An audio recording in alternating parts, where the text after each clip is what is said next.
did Trump change federal student loan repayment rules? During his presidency, Donald Trump took steps that impacted federal student loan repayment, especially during the early days of the COVID-19 pandemic.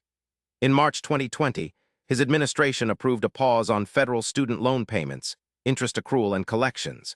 This relief was meant to ease financial burdens during the crisis. However, many of the major repayment reforms, like income-driven repayment changes, were proposed but not fully enacted during his term. One of the biggest changes under Trump was the suspension of payments on federal student loans starting in March 2020. This pause also stopped interest from accruing, meaning your loan balance didn't grow during this period. This was a temporary emergency action to help borrowers during the pandemic.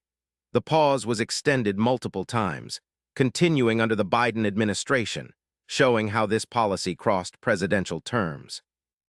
While Trump's administration proposed changes to income-driven repayment plans and forgiveness rules, many of these proposals never became law.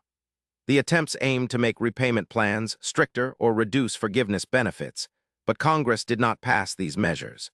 So, the core structure of federal student loan repayment remained largely unchanged during his presidency.